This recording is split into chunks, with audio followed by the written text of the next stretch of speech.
Hello, everyone. Welcome to this episode of the UN in China podcast.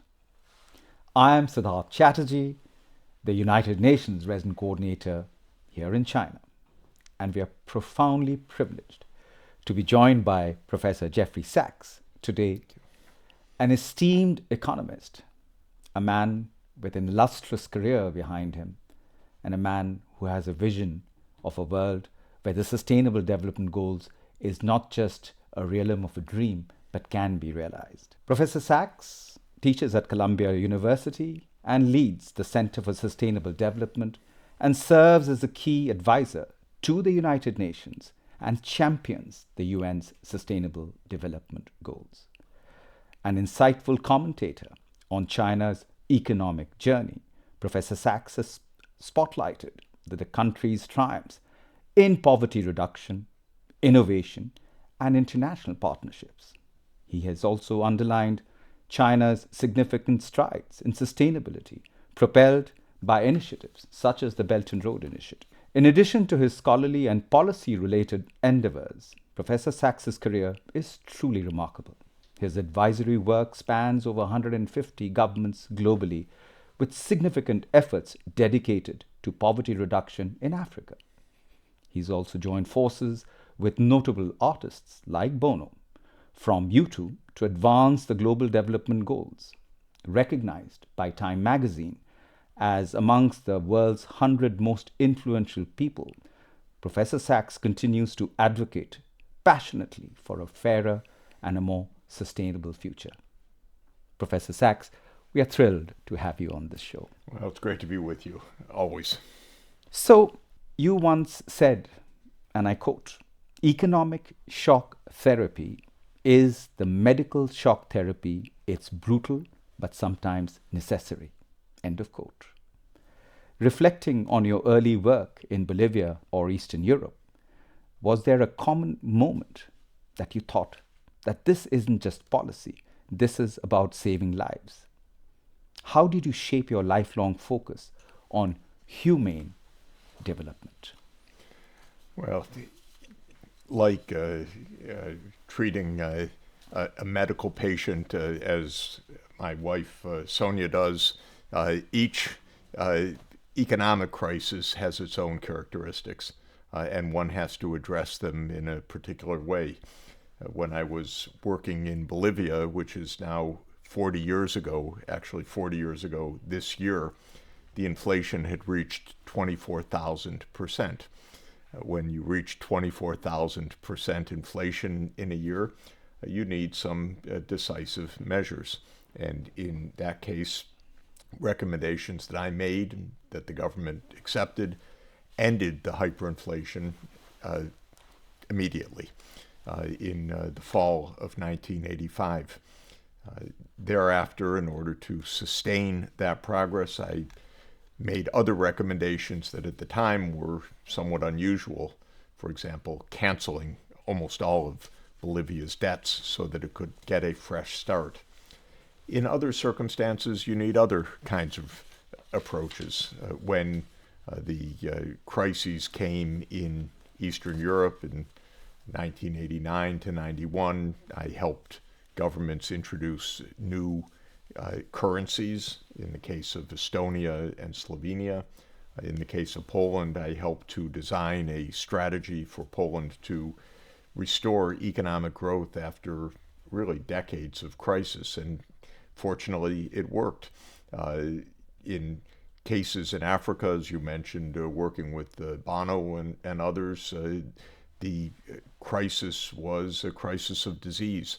How to address the crises of AIDS, TB, and malaria. And I recommended in 2000, when I worked with Secretary General Kofi Annan, the idea of a new global fund that could fight these diseases. And of course, then Secretary General Kofi Annan championed that idea, took it on, took it to world leaders. It became the global fund to fight AIDS, TB, and malaria.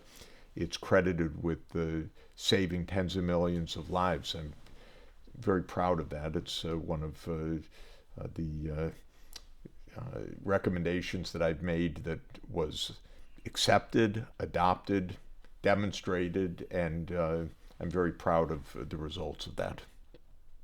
So I found early on, as I watched my wife save children, she's a pediatrician, that each case requires its own diagnosis, its own analysis, its own understanding of the context.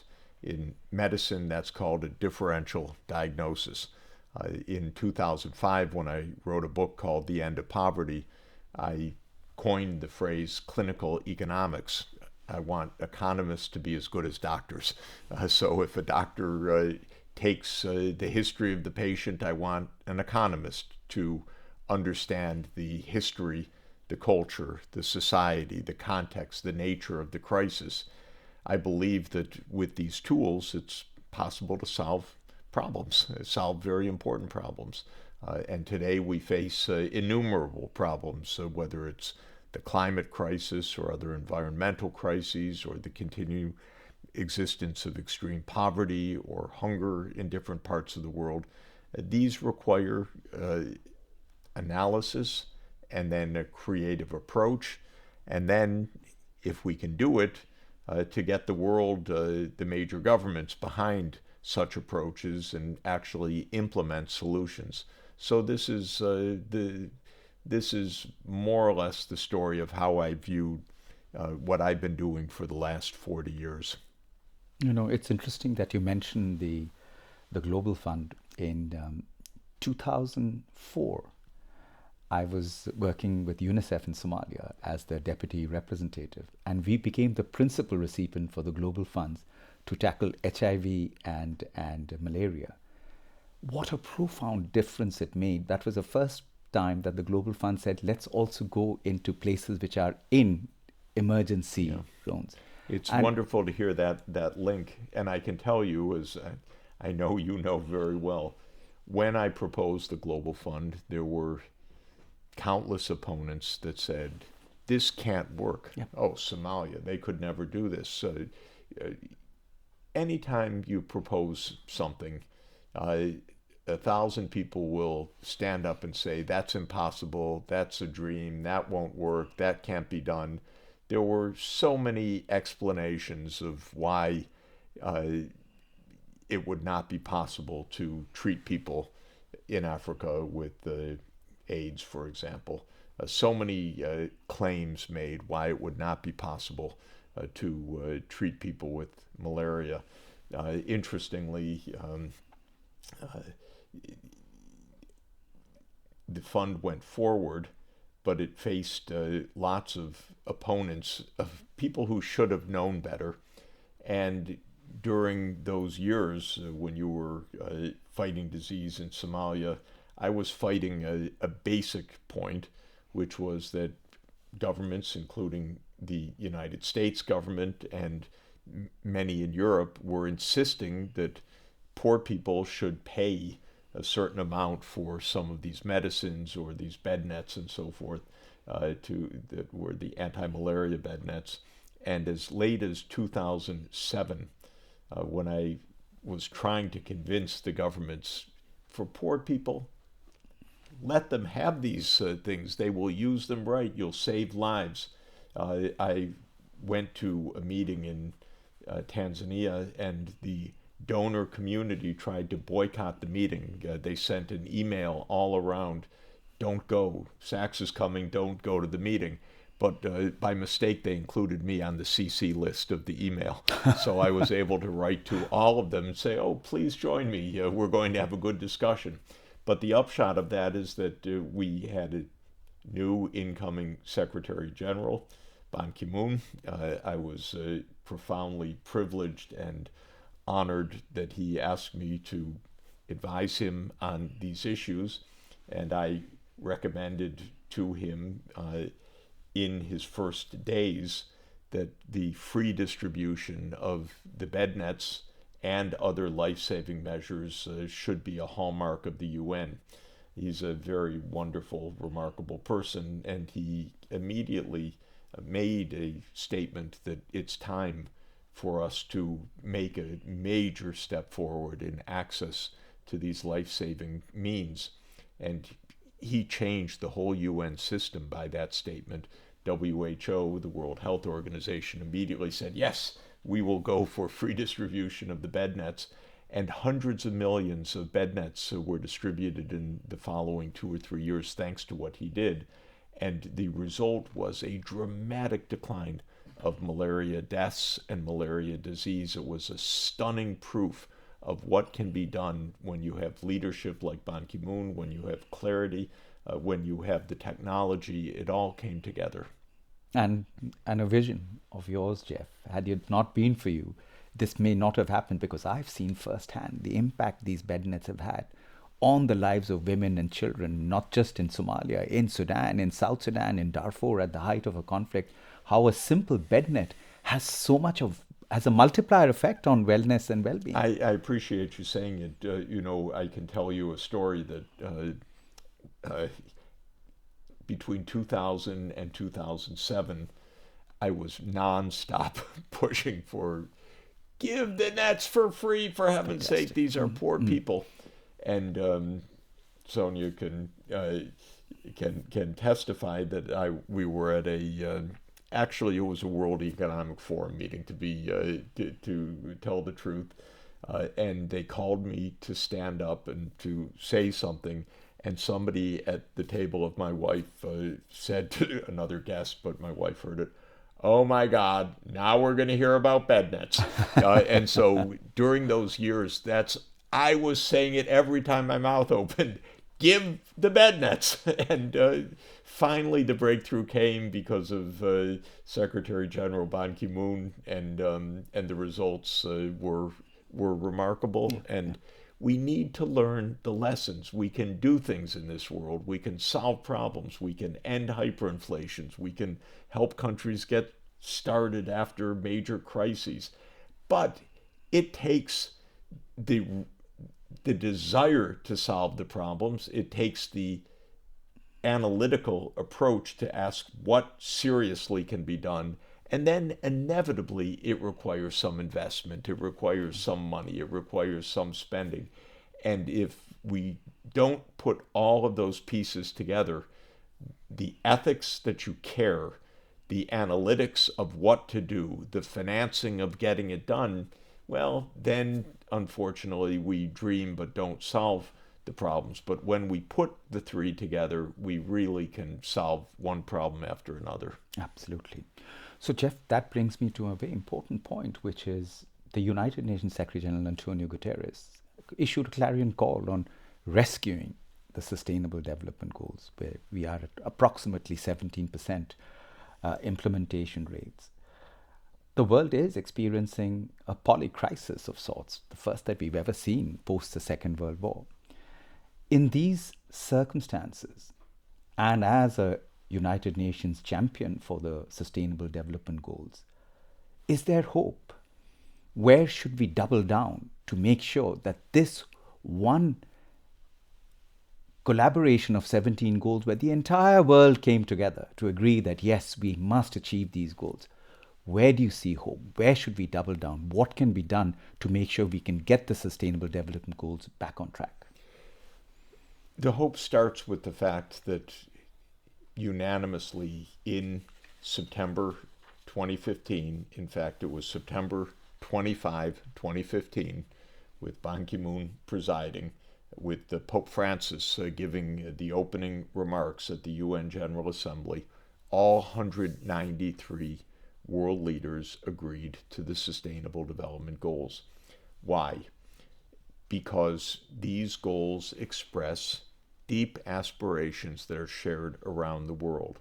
4 basic ideas: that everybody should have a basic economic standard for their dignity and for their well-being. Second, that we should have social justice, that no groups, not women, not minority groups, not religious minorities, not racial minorities, should be left out of the story. As we say at the UN, leave no one behind. Third, that we have an environmental crisis that is unique in human history. It was, after all, only because we are so economically productive, so much output in the world, so much economic activity, so many people, 8 billion people, that we also have the scale of activity that can really perturb the planet. 1,000 years ago, who could think that humans could wreck the oceans one way or another? Of course, it was impossible. Now we can really do this, unfortunately. So we have this unprecedented crisis that some politicians don't get. Some people don't understand. It's never happened before in human history this way. And sad to say, we have wars everywhere, which are fundamental impediments to accomplishing anything else, and also dangers to our very survival. And that's why in the Sustainable Development Goals, SDG 16 is for peaceful and inclusive societies, and SDG 17 is for global partnerships. And so this is very basic yearning of humanity. These are not fancy goals that somebody dreamt up. These are expressions of what the world wants, what we need to achieve for our basic well-being, even for our survival. So that's actually the basis of hope, because the world came together, really decided on these things. A second reason for hope is, as I said earlier, if you analyze these goals, and that's what I do for a living, and that's what I've done for 30 years with sustainable development, these are big, bold, ambitious, but achievable objectives. So this is a wonderful, wonderful point. We can actually ensure that everybody has access to electricity. We have microgrids now that were unimaginable before. Everybody with a bit of effort could have access to the digital world. Certainly we can produce enough food on this planet for everybody. We already do so in the aggregate, but not in how the food is actually harvested, used, and distributed because of the inequalities in the world. Goal after goal is absolutely practicable, but we are not achieving the goals.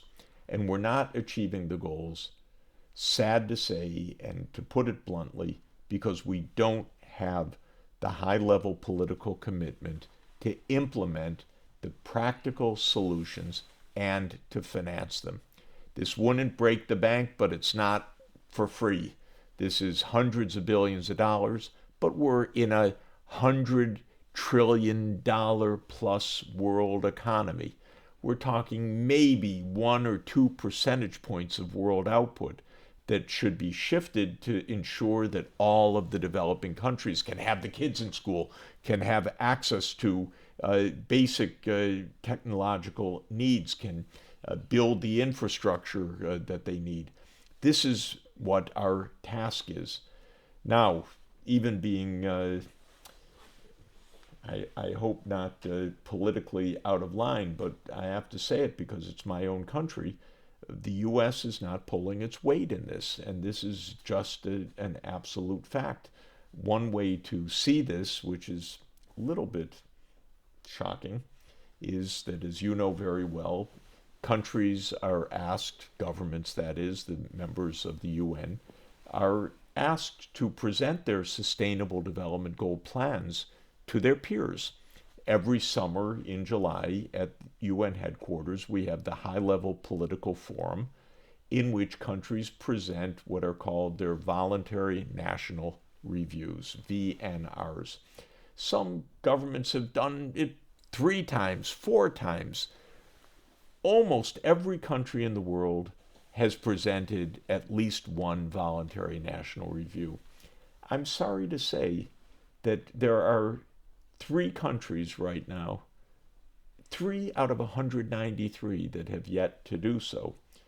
Haiti and Myanmar, conflict, war, violence.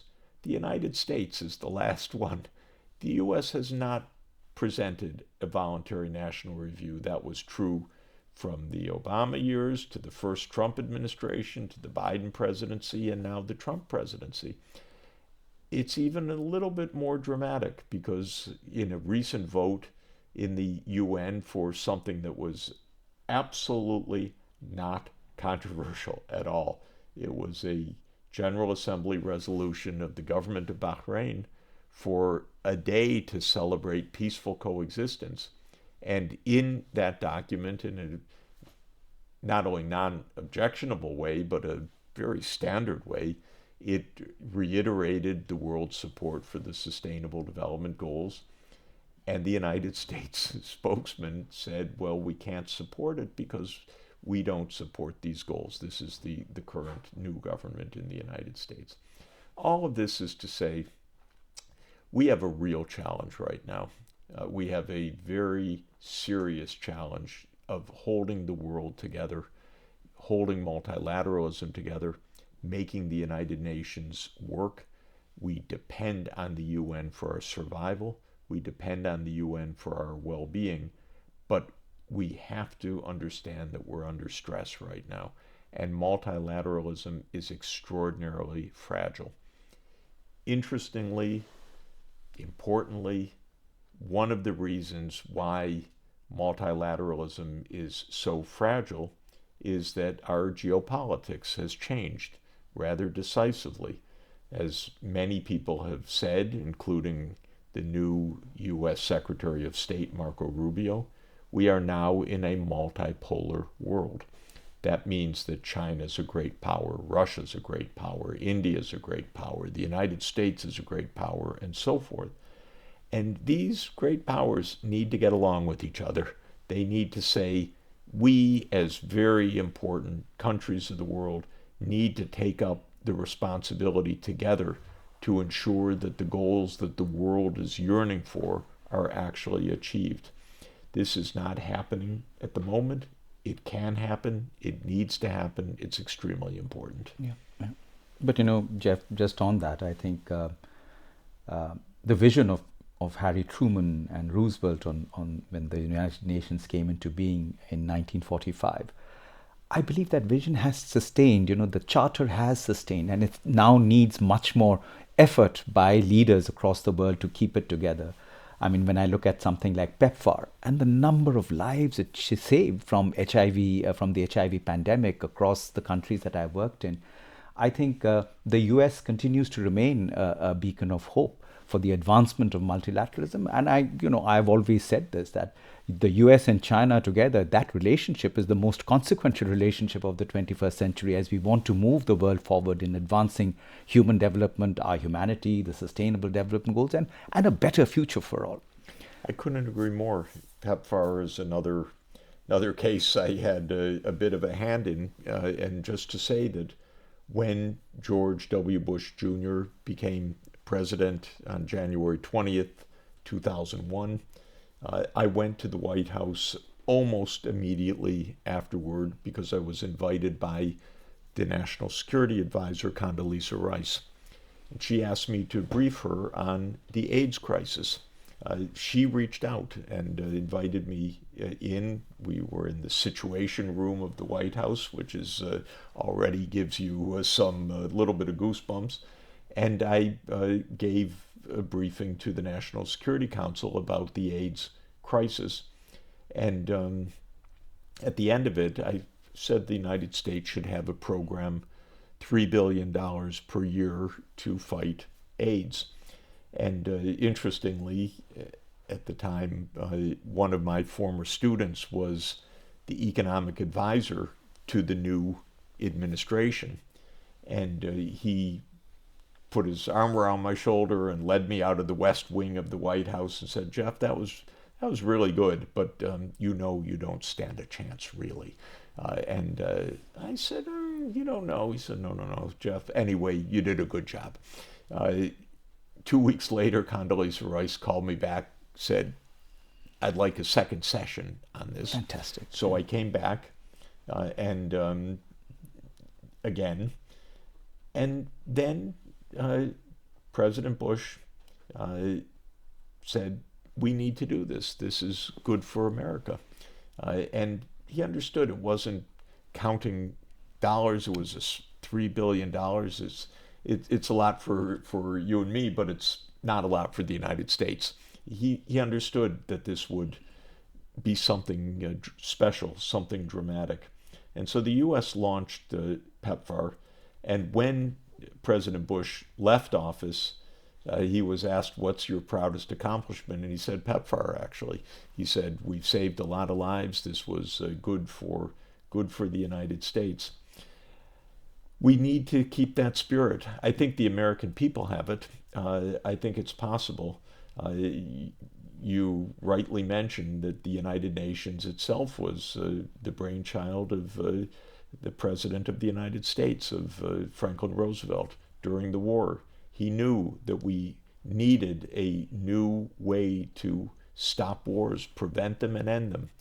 And he was determined. He didn't survive to the full fruition, but he brought it into existence. And the American people still overwhelmingly support the UN.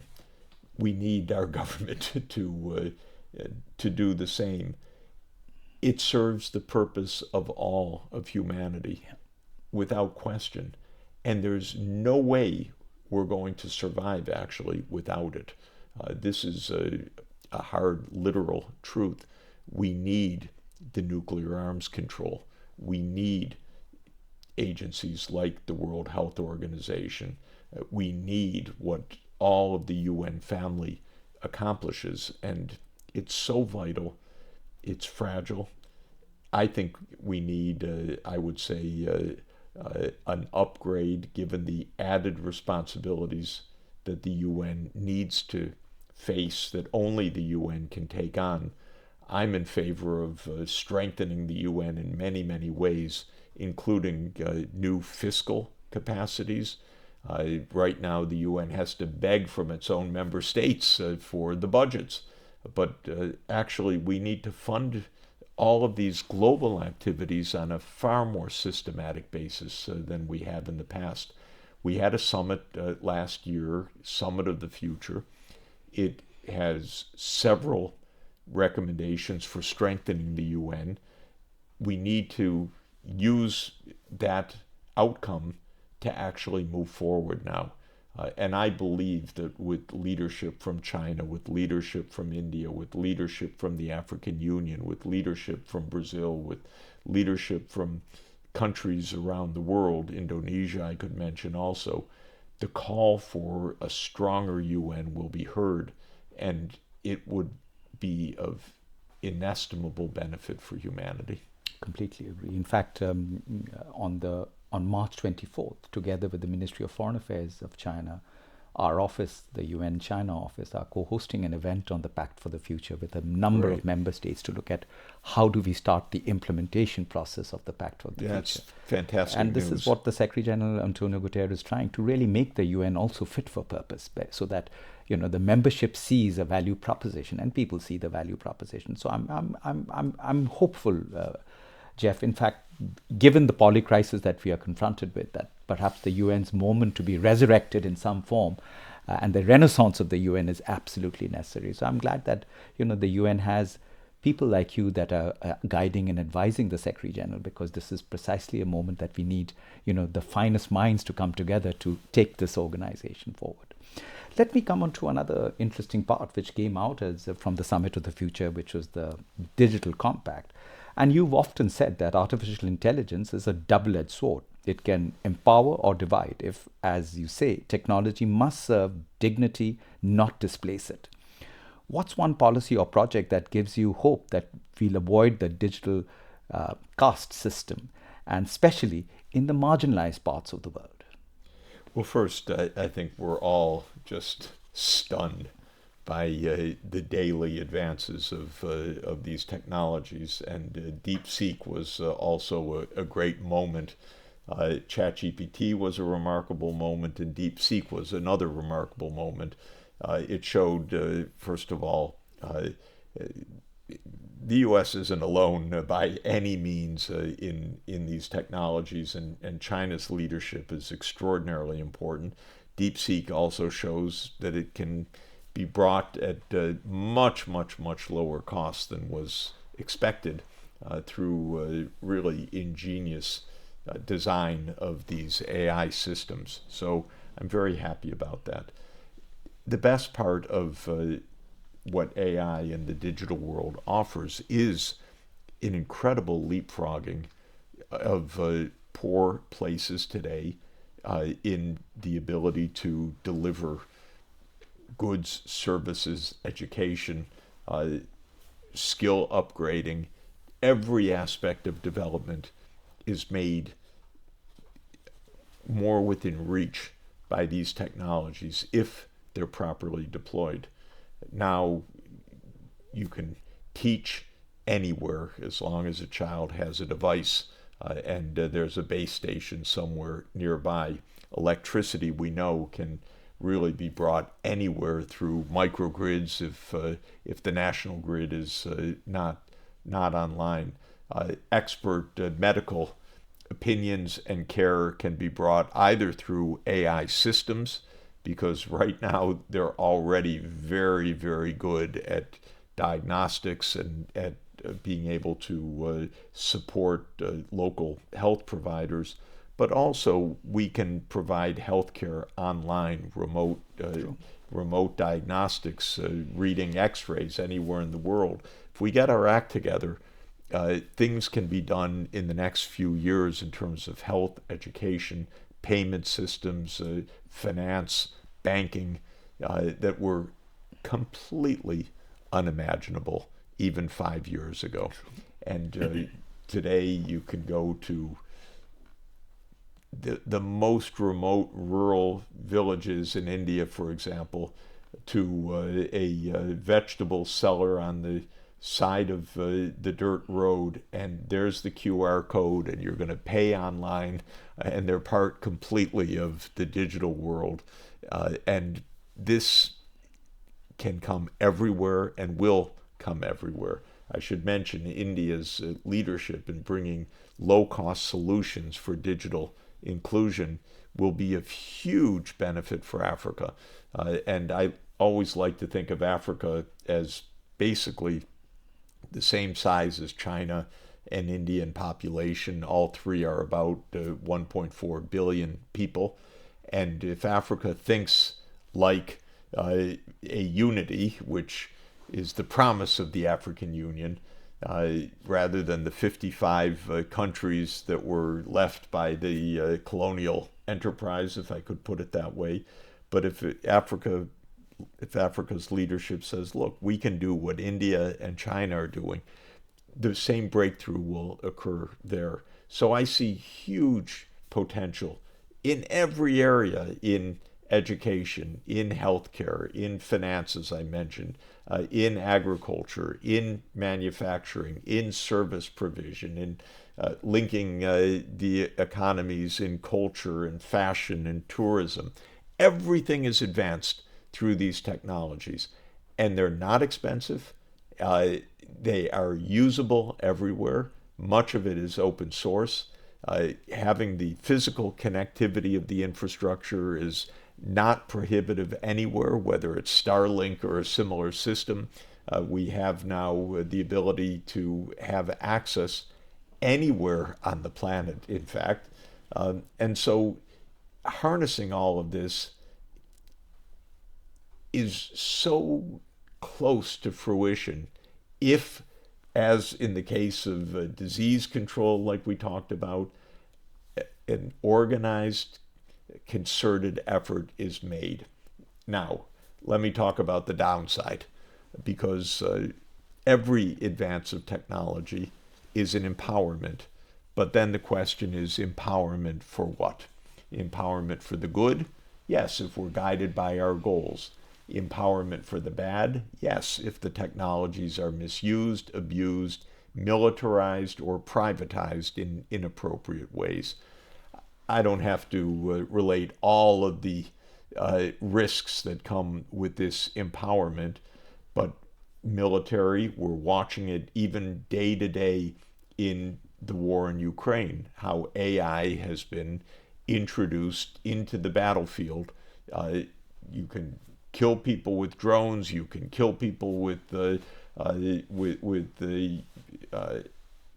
weaponry that was, again, infeasible, not even dreamt of just a few years ago. And the armies are racing to incorporate all of this. Surveillance, pervasive. We know that governments can survey everything. We see in the United States recent cases that are rather shocking of governments accessing materials and using that to deport people. Without going into the details, it's extremely unpleasant, but there's a lot of surveillance that has come with this. We know that these AI systems can incorporate the biases that are implicit in the data that they use to train these systems. So the same racial biases or the same gender biases or other biases that are pervasive in society are also pervasive in digital data that then gets incorporated into the training of these models. We know that we're only at the beginning of very sophisticated deep fakes because in a digital world, you can create digital stories of all kinds. You can create, put literally words in people's mouths that can be extremely dangerous. You can simulate the onset of wars. You can try to destabilize regimes through manipulation of data. So this is a very powerful set of tools. It is in the hands of powerful corporations. In the United States, these corporations are closely, increasingly linked with the Pentagon, with the CIA, with others. We need to get a grip on this, and we face these issues with nuclear arms starting roughly 75 years ago. It's now 80 years since the first atomic bombs were developed and used, and it took harrowing periods and many years before there were treaties that began to get those weapons under control, and they're still not adequately under control. We're only at the beginning now with AI of a serious approach to governance, and with a lot of obstacles, because when you have powerful commercial interests and when you have powerful militaries and intelligence systems, you can be sure that to really bring about effective governance will be a profound challenge.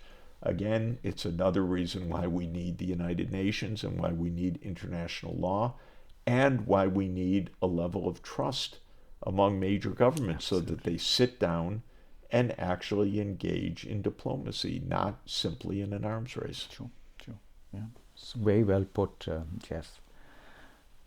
I think going on to, let's say, the biggest challenge that humanity faces today, in fact, an existentialist threat, is the climate crisis. And, what the Secretary General often refers to as the triple planetary crisis of climate change and biodiversity loss and air pollution, which is having a huge impact on lives, livelihoods, public health systems.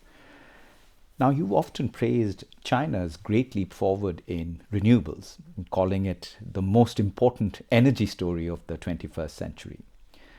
Now, how can China essentially turn these domestic wins into global bridges, especially in regions that are still trapped in fossil fuel dependency? And where do you see the United Nations, through its multilateral platforms, being able to give more velocity to what China has achieved locally into the global sphere? China, over the last 20 years, has moved to absolutely the forefront of almost every zero carbon or low carbon technology that we have and that we need. It's the low cost producer of photovoltaics. It's the low cost producer of wind turbines. It's the world's low cost producer for the new hydrogen economy. It's the world's low cost effective producer for electric vehicles. It's the world's low cost producer for the battery supply chains that we need. It's the world's low cost producer for long distance transmission of renewable energy. It's the world's low-cost producers of 5.5G for digital transmission, which now becomes the backbone of the new power sector and energy sector infrastructure. It's the world's leader in fourth generation nuclear power. This was not by accident. China took on this challenge. It really took on this challenge starting about a dozen years ago, very intensively.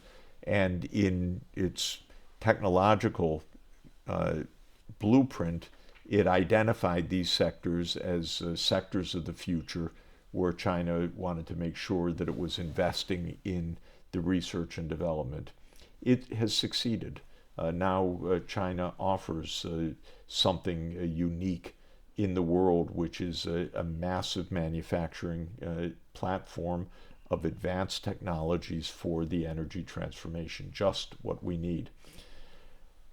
People in the US said, oh, well, China has overcapacity. This is not at all right.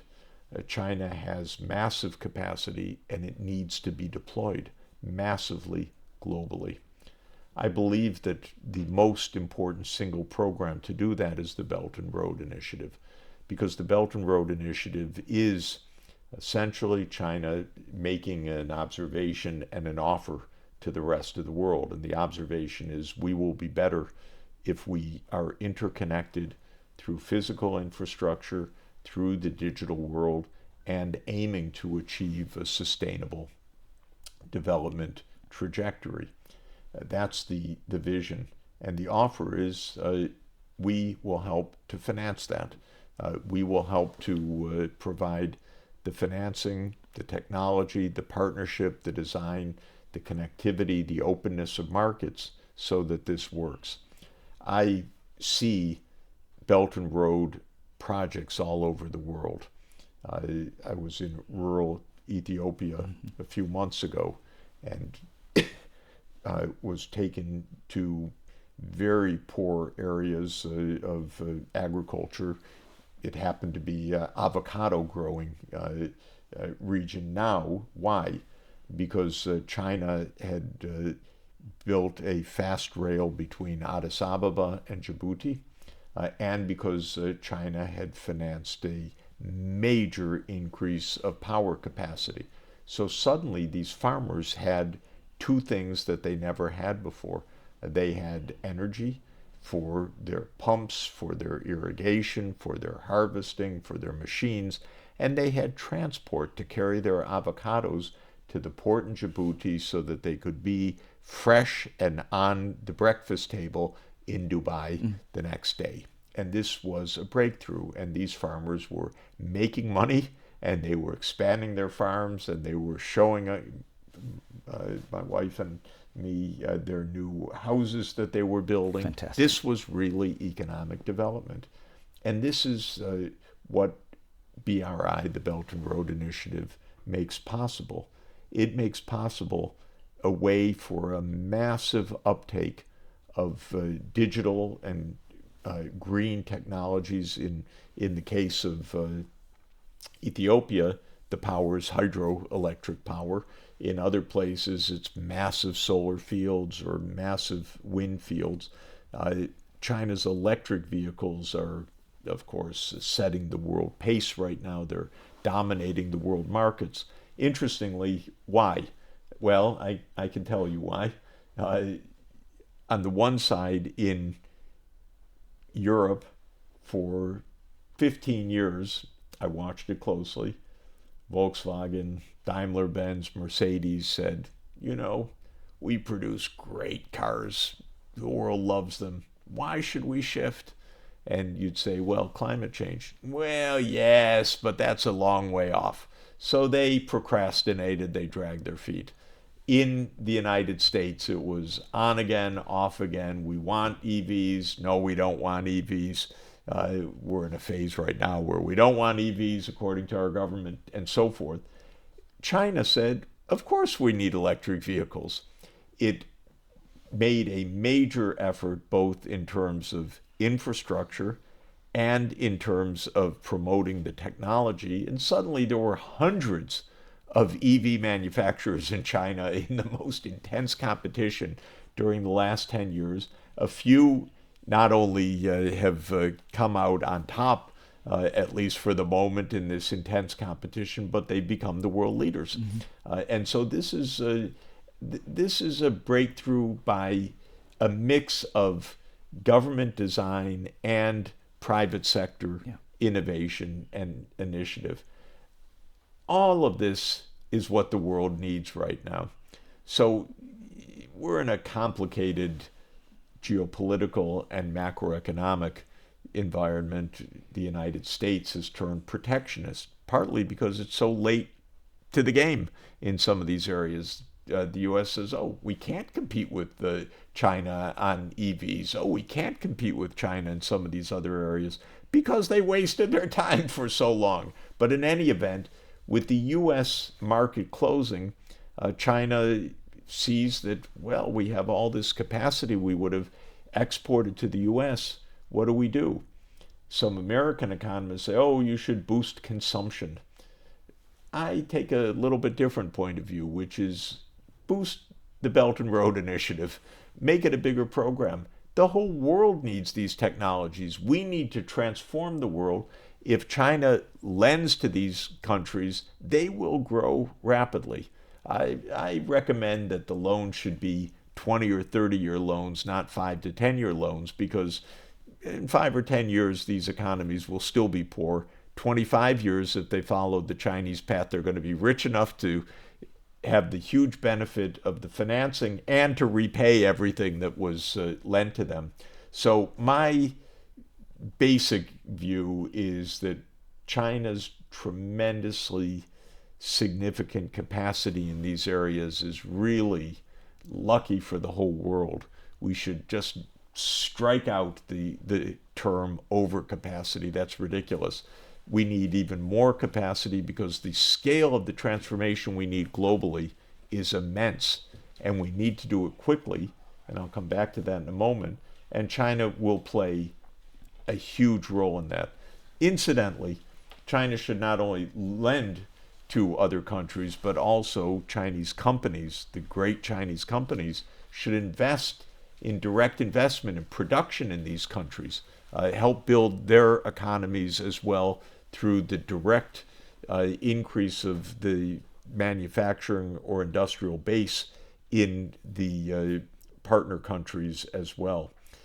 All of this is taking place at a moment where the climate crisis is suddenly, dramatically accelerating before our eyes. And I just want to underscore this point. In the last 4 years, the Earth's temperature has increased by more than 0.3 degrees Celsius. It used to take 15 to 20 years for that kind of increase. It happened in the last 4 years. And at first, scientists said, well, yes, we have an El Nino, that's a temporary warming, but things will revert. Well, now we have a La Nina in the Pacific, and the temperatures aren't coming back down. Yeah. What we're understanding now is we've essentially reached the 1.5 degrees Celsius level that we pledged not to reach. And we're just about there, or even beyond it, or just below it on trend. This is dramatic news. This should be saying to the governments, oh my God, it's even farther along than we thought. We have to go even faster than we thought. We've not heard that right now from certainly not the United States, which is apparently planning to pull out of the Paris Agreement again just at the wrong moment. But the rest of the world should take notice. We are on an accelerated trend of warming that is extraordinarily dangerous and calls on everybody to go even faster than they thought they had to go. Yeah. Yes, indeed. And you know, Jeff, in 2023, I'd actually taken the United Nations Deputy Secretary General Amina Mohammed to visit the 7th largest desert of China. It's in Inner Mongolia. It's called Kubuchi. Mm-hmm. It is mind-blowing to see an entire desert ecosystem being turned into an agricultural wonderland. And that place, when you go there, you're looking at like a sea of solar and wind power. Yeah. And they produce 3.2 gigawatts of electricity there. About 70% of it is sent back into the national grid. And it is just, I mean, that's the Extraordinary. amount of electricity Yes. countries produce. Yeah, of course. And this is a remarkable accomplishment, and it's what should be done. And I've got a number of deserts on my list. I'd Right. like to see the same implementation. Right, right. And there is great hope. So I hope one day I'm able to invite Sonia and you to come and join me there. Because I feel that if many of these countries in Africa that we both know can actually grapple with combating desertification, this is a fantastic model. And what they've managed to do in China is to put big data technology and innovation. So they're really leapfrogging. They have actually robotic devices which are going and planting trees along the sand dunes. Those sand dunes has virtually disappeared. You know, in Somalia, for example, where I served, a lot of the pastoralist communities used to get into conflicts with each other, which one of the major reasons for conflict is conflict over pastures. Those conflicts have, there are no conflicts there because people have settled down well. Yes. Their herds are well taken care of. They have enough of food and livestock, everything coexisting. All the needs can be met. All the needs are brilliantly met. And what they've done is they've got these really high solar panels. So the real estate underneath is fully utilized for agriculture work. It is just pretty incredible. Astounding. It is astounding. Well, I really hope that, again, in the space of multilateralism, China and the US working together in the space of climate can really transform the world, transition us to a green economy, and also make the world extremely wealthy and prosperous through that. It should be done. It's the right answer. Yeah. Well, now on to the UN itself. And in the book, In the End of Poverty, you wrote that, and I quote, "The United Nations is one institution that can truly speak for all of humanity." End of quote. And yet critics argue that it's often hamstrung by bureaucracy or competing national interests. With the world facing unprecedented shifts and the UN undergoing significant reforms, the role of the United Nations resident coordinator, my role, and you've been to many, many countries, is evolving in different ways and fascinating ways. If you look beyond the traditional tasks in this new era of global challenges and change, what's one hidden lever that could transform the resident coordinators from being coordinators into game changers for global progress? One key that the UN needs is more financial heft. I don't mean the financing of the UN itself, although that's important, but the UN and you as resident coordinator and the team that you lead of WHO and UNESCO and ITU and UNICEF and FAO and World Food Program and countless other organizations and agencies in the UN system have solutions that are astounding, that are powerful, that are in practice, that are already demonstrated, but they don't get scaled up because they require finance. And our global financial architecture is not up to the job right now for many, many reasons, but the private capital markets do not understand the growth potential of poor countries.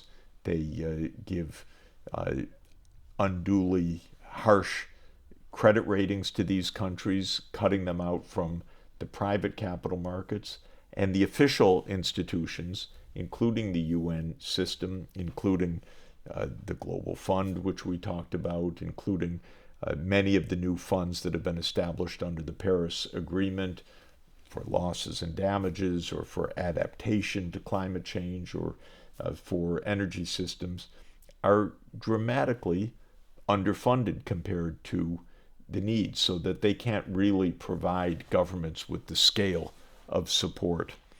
I think we need a fundamental rethink of this global financial architecture, and one step will be, in fact, a meeting this summer, June 30th to July 3 in Sevilla, Spain, the fourth Financing for Development Summit.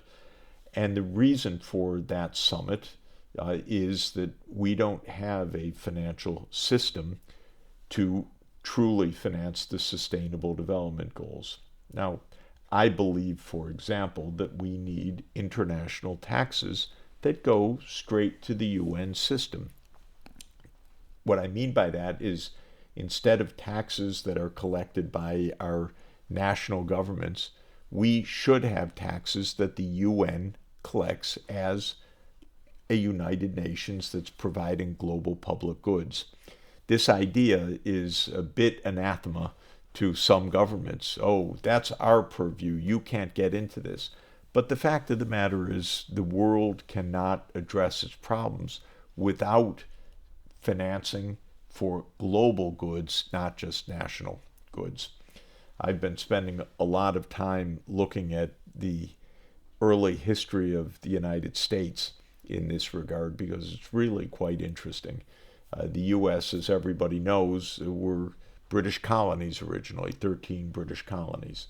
They declared independence on July 4th, 1776, and then in a war with Britain and with the help of the French, they were victorious in gaining independence in 1781. At that time, on independence, that did not create the United States of America the way we know it now. It created 13 independent nation states. And they made a little UN at the time.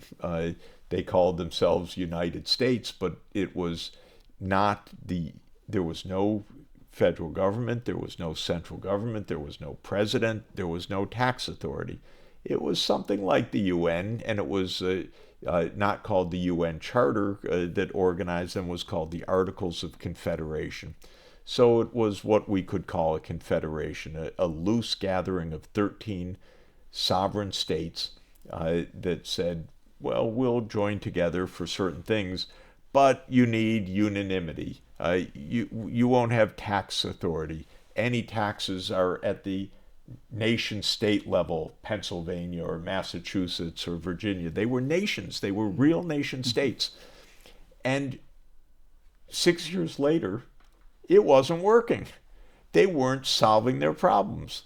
They couldn't agree on things. They couldn't find unanimity. They couldn't raise the taxes. The debts weren't being paid.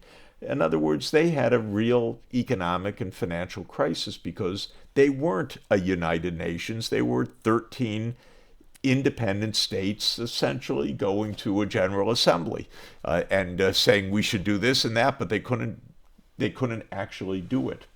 And a very clever political entrepreneur came along, and he figured out through some pretty deft maneuvers, by the way, that we need a new charter. And he led to the convening of what became the Constitutional Convention in Philadelphia in the summer of 1787. And this politician is named James Madison. Mm-hmm. We know him today as the father of the U.S. Constitution. What he was at the time was a very clever, rather brilliant Virginia politician who had to convince these 13 independent nations, hey, you better give some of your sovereignty to a federal government that can actually have some tax authority. Mm-hmm. And that wasn't an easy sell, by the way. It looks kind of obvious now because that's the United States. People even forget this period of the Articles of Confederation. And when I was in junior high school and high school, I learned a little bit about it, but I didn't appreciate how remarkable it was that 13 independent nations actually gave power, real power, not just lip service, not just SDGs, not just goals, but real power to get something done to a new collective in that was agreed would be in the District of Columbia, now Washington, D.C. So, what's the analogy? What's my point? We have 193 governments.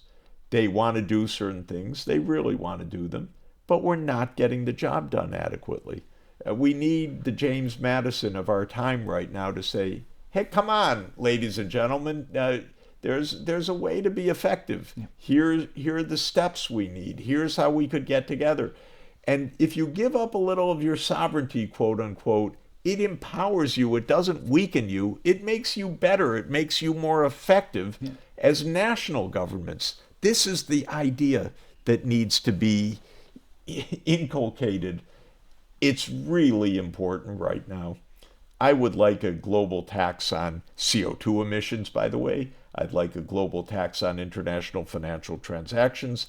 I'd like a global tax on aviation. I'd like a global tax on international shipping. One principle of taxation is tax something that isn't being taxed at the national level. Shipping, for example, is basically untaxed. You have the world trade carried on oceanic vessels, but they're not taxed. International aviation, essentially the same way. International financial transactions, which are trillions of dollars a day, are not taxed. So there's a base there. And if we had that financing, believe me, you'd have the solar panels, you'd have the wind turbines, you'd have the water supplies in today's conflict areas, you would have the transport systems, you'd have the hydrogen economy. We'd actually be making this transformation successfully. So this is the one thing that I think would tremendously empower what we're trying to do in this complex collective of 193 sovereign states. Right.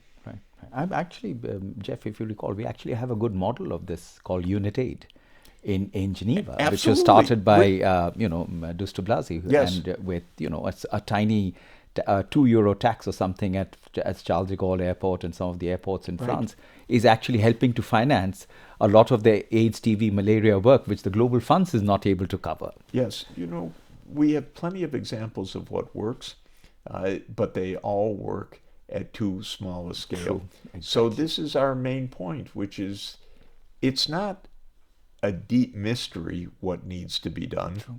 It's not even a deep mystery how to do it.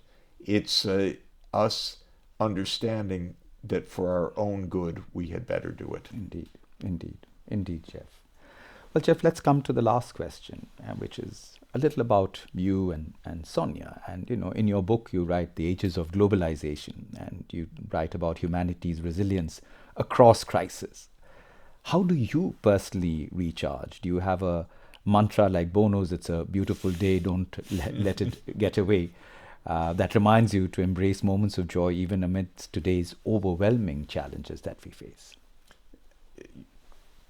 Working on these things, I don't know if it's fair or right to say it, but it's actually fun because you meet remarkable people all over the world. You see remarkable things all over the world. The world is a wonderful place. The diversity is the great gift that humanity has. The idea that someone is the enemy is almost always completely wrong. If you go anywhere in the world, admittedly, if the bullets are not whizzing by, but you go any place in the world, you'll meet people that will share their homes with you, their meals with you, common experiences, fun, remarkable culture, and a shared idea about what we ought to be doing in this world. That, to my mind, is the fundamental motivator, driver, exhilarator of all of this. I can't hide the fact that many days are unbelievably frustrating. Of course they are. If they weren't, we wouldn't be taking a realistic view of the situation. Many days are terrifying. Many days bring you to tears, actually.